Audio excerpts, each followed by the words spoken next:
Pensei muito antes de gravar esse vídeo.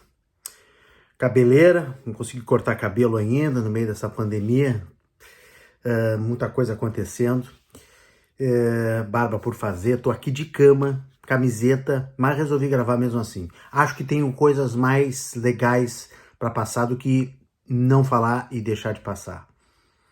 Eu tô com uma crise de coluna, nada grave, eu tenho um desgaste na lombar há muitos anos e mais uma vez deu crise.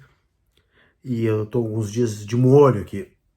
Consegui ir na missa de 30 dias de falecimento da minha mãe, que eu mesmo encomendei lá na Igreja Nossa Senhora de Lourdes. Vocês devem ter visto o post aí. Mas depois deu crise de novo e domingo eu voltei pra cama. Tô até agora. Mas eu sinto falta às vezes de falar algumas coisas com vocês, sabe? Eu tô aqui na cama, sem cenário, sem tudo que eu normalmente ensino nos meus cursos, de enquadramento, de maquiagem, de cabelo, de roupa, de iluminação, eu não estou cumprindo aqui. Esse é um vídeo cru, vamos dizer assim. Esse é um vídeo que eu tô segurando com a mão, por isso ele tá balançando, ó, que quer passar um pouco de sempre informação, que eu gosto de passar, alguma coisa de opinião, alguma coisa de comentário, análise da vida, mas contar algumas coisas que eu acho que eu sinto falta às vezes de fazer isso mais, sabe? Já disse algumas vezes aqui no Instagram, nos stories, que eu gostaria de fazer mais isso com vocês. Não sei o que vocês pensam também, dependendo da reação de vocês para esse vídeo, pode ser que eu me empolgue. Mas eu acho que eu preciso falar de algumas coisas simples, rotineiras, não só os meus vídeos sobre comunicação criativa, sobre conexão, sobre as notícias positivas, sobre jornalismo. Eu acho que eu preciso falar um pouco do dia a dia, que eu tô vivendo, que todo mundo tá vivendo, e até das notícias que acontecem. Todos os dias a gente vê uma coisa boa e milhares de ruins, e às vezes a gente sente a necessidade de comentar. E essa crise na minha coluna é muito engraçado, que eu tenho um desgaste na L4 e L5. Quem entende um pouco dessa doença ou de questões médicas vai entender que é um desgaste lá na lombar 4 e 5, lá embaixo. Que é, claro, sobrecarga de peso, de arrastar móvel, de pegar peso, pegar mala, pegar caixa. Tem isso também, mas tem também um lado psicológico de uma sobrecarga emocional, de muita coisa acontecendo, como estamos todos nós nessa pandemia. Mas a grande lição de ter ficado de cama aqui, pouco depois de ter cuidado da minha mãe, em dezembro, na cama, se despediu da gente no dia 23, antes do Natal, nem consegui falar isso direito, não escrevi um texto ainda, não consegui parar para pensar num texto legal, numa homenagem justa, bacana. Faço algumas coisas, alguns posts lá, mas assim, ainda não parei. Não parei para, não é nem uma questão de inspiração, porque tem um monte de coisa para falar sobre ela. Mas assim, é achar o formato, o tom ideal para falar, para não fazer simplesmente, ó, mamãe querida, você se foi e tal. Então é isso, amanhã é muito mais do que isso. Mas enfim, eu não manifestei ainda não manifestei muito sobre ela, sobre a ida, a partida dela no dia 23, justamente na véspera da véspera de Natal. Até fiz lá no podcast do Atitude Positiva, se vocês puderem ouvir, eu fiz uma crônica sobre isso, mas aí eu não falei sobre a mãe, eu falei sobre o fato das pessoas que nos deixam e que nos deixaram nessa pandemia, que nos deixaram nesse ano de 2020 e estão nos deixando nesse ano de 2021, né? Mas a experiência que eu tive de cuidar da minha mãe, não só nos últimos meses, mas nesses últimos anos que eu estive com ela, e que eu voltei da Serra Gaúcha para ficar com ela, né, no final de 2018, voltei talvez na hora certa. Nunca vou esquecer da minha amiga nutricionista Ana Laura Guimarães, que me botou uma pilha lá em Gramado, na casa da irmã dela, Suzana Guimarães, jornalista, minha amiga. Ela disse: o que tu tá fazendo aqui em Gramado? Né? Eu tava em dúvida se eu ficava em Gramado ou não, depois de ter saído da prefeitura lá e pintado algumas ideias, mas aí pintaram ideias aqui em Porto Alegre também. Ela: o que tu tá esperando para voltar e cuidar da tua mãe, ficar com ela? Quanto tempo resta para tua mãe, para ti e para tua mãe, para ti ficar com a tua mãe. Ana Laura me disse isso. E foi incrível, porque isso tocou muito fundo e ela tinha total razão. Foram 2 anos, exatos 2 anos, que eu pude ter a mais na minha vida com a minha mãe. E talvez mais um pouquinho, talvez se eu viesse um pouco depois, talvez não fosse o suficiente, não sei. E aí é uma incógnita, é um imponderável, né? E eu tive essa experiência agora de estar aqui meio imobilizado, né? Eu até postei sobre isso, o pessoal gostou muito e tal. E o meu filho de 15 anos, assim, se revelou um baita parceiro. Talvez uma coisa que ele nunca tivesse precisado fazer pra mim, né? Fez pra mãe dele, fez pra minha mãe, pra avó dele, mas não tinha feito pra mim. Pelo menos não assim, dessa maneira consciente, tendo 15, quase 16 anos, ele vai fazer 16 anos agora, em 2021. As gurias também, obviamente, me ajudaram bastante, mas ele, por ter força física, por ser mais inteligente não, mas eu digo assim, mais esperto e mais maduro, né, porque tem quase 16, as gurias são menores. As gurias me fizeram café na cama, trouxeram um monte de coisa e fizeram pãozinho, sanduichinho pra mim, e trocavam minha água por uma água mais gelada, ligava e desligava um ar-condicionado, mas o João, ele teve comigo nas madrugadas, assim, nos momentos mais difíceis, para ir ao banheiro, para esquentar minha bolsa quente, né, que é o que eu mais faço, é fazer bolsa quente nas costas, né, Dr. Sérgio Loz manda eu fazer, o osteopata Leandro Bortoncello Ferreira também mandando fazer isso, Félix Drummond, todos, né, me orientando e também me ajudando bastante. Mas assim, essa experiência de ter um filho, né, cuidando da gente é incrível. Isso é uma coisa muito, muito, muito bacana, muito tocante, e é uma experiência transformadora, porque eu enxerguei da cama a visão que a minha mãe tinha de mim. E a minha mãe dizia, não quero te incomodar, e minha mãe teve dor e não falou pra mim. Minha mãe teve dor e não revelou isso a tempo. Ah, não queria te incomodar. Não sei se eu conseguiria prorrogar os dias que ela esteve viva, se eu soubesse dessa dor antes. Não sei. Mas o fato é que eu também hesitei em chamar o João de madrugada. E aí eu me lembrei, puxa vida, minha mãe não queria me incomodar e eu também não quero incomodar o João. E vejo ele indo e voltando e de 10 em 10 minutos abre a porta, tá precisando de alguma coisa, pai, e tal. E a Fernanda, minha mulher, tá lá cuidando, vem aqui também, me ajuda e cuida, vai lá e cuida dos pais dela, a gente tá se dividindo e tal. Tem 2 pais idosos na pandemia. Então, teve esses momentos em que o João, os meus filhos, foram muito importantes. E eu fiquei muito feliz com isso. Apesar de ter uma visão um pouco triste, vamos dizer assim, puxa, como é ruim ser dependente, né? Não ter autonomia. Mas ver como os teus filhos se saem bem cuidando de ti. Claro que não é uma situação duradoura, não é uma situação para toda a vida. Deus me livre, vamos bater aqui na madeira, não é uma coisa prolongada, né? É um pico, é uma crise. E eles foram muito bons, estão sendo muito bons nisso aí. Já está acabando praticamente a crise. Nós vamos nessa quinta-feira para 315 dias na pandemia desta quarentena, da minha quarentena.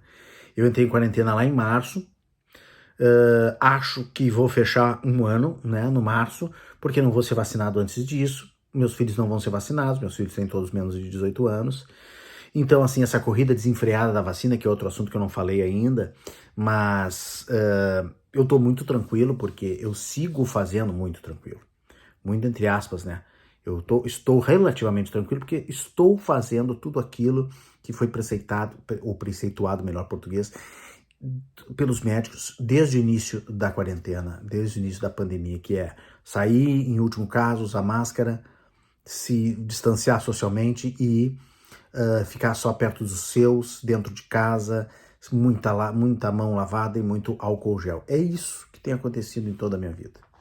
É isso. Graças a Deus, muito trabalho, muita produção, muita criação, muita notícia positiva, muitos vídeos que vocês acompanham aí, algumas aulas, vários cursos, vários trabalhos de consultoria. Isso foi muito bom em 2020 nesse ponto. Claro, home office, enclausurado, fechado. Tem todo um lado ruim que a gente não vai nunca esquecer, mas um lado de resiliência, de aprendizagem maravilhoso. E eu vou para 315 dias, gente, caçando boas notícias. Nessa quinta-feira eu estou completando 315 dias de saúde, minha e dos meus filhos, da Fernanda, da família dela, das pessoas que eu gosto, e caçando notícias boas, caçando e divulgando notícias boas. Rede Atitude Positiva, você já sabe, já falei sobre isso, cresceu muito, cresceu 77% nessa pandemia. A gente está trabalhando com colaboradores em home office, está sendo muito, muito, muito bacana, está sendo muito legal, está sendo uma rede realmente de colaboração. Se Deus quiser, em 2021 a gente vai crescer mais, vai contratar gente fixo, vamos ter uma equipe maior. Fernanda está comigo, trabalhando na Rede Atitude Positiva, produzindo as lives, né? Aliás, sobre live, eu vou, no finalzinho desse vídeo, eu vou chamar para essa live que nós vamos fazer essa semana. Então são 315 dias de muito aprendizado, de muita resiliência, de muita... Eu não vou dizer de muita comemoração, porque a gente não tem que comemorar a pandemia, mas assim, que foi e está sendo realmente uma experiência super, super, super interessante. Vencendo todas as dificuldades de ficar com crianças dentro de casa, de conviver, no meu caso, convivi com a minha mãe de 90 anos até dezembro. Foram 2 anos convivendo assim, 1 ano de pandemia, imagina. Então, eu e a Fernanda como casal também convivendo, realmente tudo isso é um aprendizado pro resto da vida, sabe? Pro resto da vida. E colecionando, infelizmente, perdas, né? Perdas de pessoas na família, pessoas conhecidas, colegas jornalistas. Essa semana a gente teve o Plínio Nunes, não foi Covid, a mãe também não foi Covid. O Plínio foi câncer, a mãe foi câncer. O câncer também levou muita gente, o ataque cardíaco levou muita gente também. Nessa pandemia, depressão, tristeza, suicídio, sei lá, acidentes. Teve muitas coisas além da Covid. Teve muita Covid também. Mas, assim, o Plínio, eu trabalhei na Rádio Gaúcha com o Plínio nos anos 80. Logo que eu entrei na Rádio Gaúcha, ele era um editor, um redator fantástico, gente boa. Depois em seguida ele foi para Zero Hora, e aí, junto, acho que com o Renato Dornelles, ele foi um repórter policial de primeira mão. Acho que aqueles grandes motins de presídio e tudo mais, sequestros, ele estava sempre envolvido, ele sempre passando dica pra gente que continuamos na rádio. Ele foi para Zero Hora e eu continuei na rádio. E o Plínio depois foi pro Correio do Povo, pra Rádio Guaíba, enfim, nos deixou nessa semana. Semana passada do Larry King também. A gente vai perdendo tanta gente, tanta gente. O Laerte tá na UTI, né, o cartunista. Esperamos que, quando você estiver vendo esse vídeo, que ele esteja ainda na UTI ou que esteja melhorando. As notícias são avassaladoras e elas cavalgam, né? A gente abre o Twitter, abre o Facebook, abre o Google Notícias. Eu não sei como é que vocês fazem para se informar. Eu tenho a página do Google Notícias como a minha página de abertura para trabalhar, e aí eu já vejo um escopo do dia ali, de tudo que tá ali. Fora Facebook, fora Twitter, fora tudo, né? O Facebook, apesar de ser muito chinfrim e superficial, ele também te dá muita notícia. As pessoas que eu sigo, que eu sou amigo, que eu sou conectado, botam muita notícia. O LinkedIn também, principalmente notícia positiva, notícia de negócio, empreendedorismo, tecnologia. O Twitter também, os tweets que eu sigo, as pessoas do Twitter são pessoas extremamente bem informadas e que divulgam notícia, que divulgam informação correta, transparente, ética, positiva ou negativa, mas assim, informação crível, né? E eu acho que a gente abre e leva aquele soco, né, todos os dias. Tem sido assim há 315 dias. A gente está feliz por causa da chegada da vacina, esperamos que os idosos possam se vacinar logo, depois os outros grupos. Eu realmente... tá com pressa? Claro que eu quero me vacinar também, mas assim, eu sei que eu não posso estar com pressa. Não adianta eu ficar com pressa, né? Então eu espero pacientemente o meu tempo, meu cronograma, meu grupo chegar, né? E não sei se por ter asma, por ser pré-diabético, eu terei alguma primazia naquele grupo de comorbidades, não sei, mas também isso aí vamos deixar mais perto da hora para ver isso. O importante é que tem gente se vacinando, fico feliz, amigos, profissionais da saúde. Um abraço a Simone Meneghetti, minha parceira no Comunicação Sem Medo, fonoaudióloga, trabalha em residencial de idosos, portanto já foi vacinada.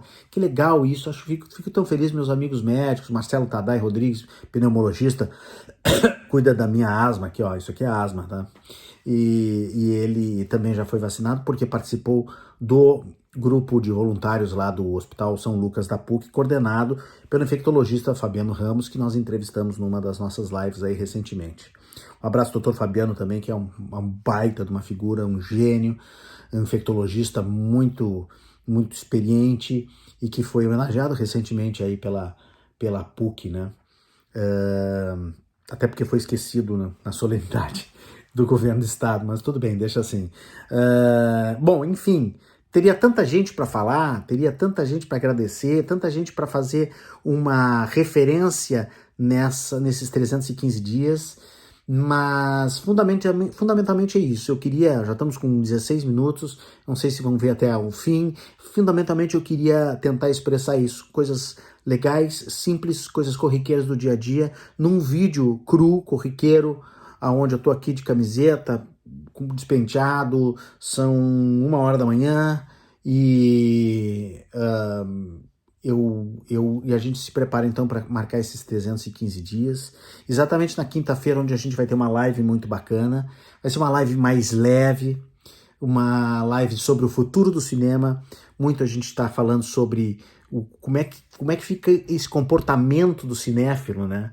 O comportamento do espectador de cinema no Brasil. Mudou muito em todo mundo e mudou no Brasil também, o streaming cresceu, mas as grandes empresas, estúdios, distribuidoras já estão pensando em priorizar o streaming, algumas já estão priorizando, algumas lançarão todos no streaming e também no cinema ao mesmo tempo, algumas já esqueceram o cinema. Grandes diretores estão apostando no streaming. Então, afinal, o que vai ser isso? O que vai ser da sala grande, da tela grande da sala de cinema? Marcos Petruccelli, grande amigo, crítico de cinema, foi do Epipoca, foi da CBN, agora está na Jovem Pan em São Paulo, vai estar ao vivo com a gente. Ele escreveu um artigo sobre o fim da era do cinema que nós conhecemos, do jeito que a gente conhece, que a sala de cinema não vai ser mais essa sala de cinema que a gente conhece hoje, que ela vai ficar reduzida praticamente para ciclos especiais, reprises, clássicos, e ela não vai ser o circuito dos grandes lançamentos, portanto vai enxugar, né? Vamos ver se ele vai estar certo ou não. A gente vai estar falando também com Marco Antônio Bezerra Campos, ex-presidente do Clube de Cinema, cinéfilo de carteirinha, advogado, gente fina, sabe tudo sobre direitos autorais, grande fã de cinema da tela grande, mas também é um cara que sabe acompanhar séries, streaming e que tem essa altivez, assim, essa capacidade de olhar tudo de uma maneira muito ampla. Porque a gente não quer ser radical e dizer não podemos acabar com o cinema. Nós amamos o cinema, amamos a tela grande, e, portanto não podemos decretar o fim do cinema. Calma. Calma, gente. Não é isso que a gente quer decretar, mas assim, se estiver próximo e se estiver acontecendo, a gente quer discutir sobre isso. Se o streaming realmente vai ser a nova forma de ver cinema. Eu vou dizer para vocês a minha experiência, antes de dizer o terceiro convidado. Eu vou dar um testemunho rápido, talvez eu fale isso na live. Durante a pandemia, claro, obviamente que aqui em casa a gente viu muito mais filme, muito mais série. Eu virei um série maníaco quase, porque eu era contra séries. E a gente viu muito mais do que se a gente estivesse só indo ao cinema, pagando o preço do ingresso, pipoca, estacionamento, aquela coisa que a gente sabe que dá quase R$100 mais ou menos para um casal. Enfim, as crianças aqui também viram muitos filmes legais. E eu assinei, além do Netflix, assinei o Amazon. O Disney eu fiz uma experiência de 30 dias, talvez eu volte, não sei. Mas eu troquei de televisão. Eu troquei uma polegada pequenininha que eu tinha por uma polegada grande. Uma qualidade de vídeo, uma qualidade muito legal, assim, para se ter prazer da experiência de cinema. Será que é cinema? Prazer da experiência de ver filmes, vamos deixar assim, né? Experiência de ver filmes. E o terceiro convidado será André Bozetti, do Sala Crítica, que era o antigo bode na sala. Os guris estão fazendo um trabalho muito bacana. Ele, o Carlos Reira, toda a equipe do Sala Crítica, o Bozetti, meu ouvinte do Cena de Cinema, de Priscas Eras, lá da Ipanema FM. A gente vai falar sobre isso. a gente vai falar muito sobre isso. E eu convido vocês. Acho que vai ser uma live bem legal, hein? A gente já tá pensando até numa segunda live sobre cinema também, com outros convidados mais adiante.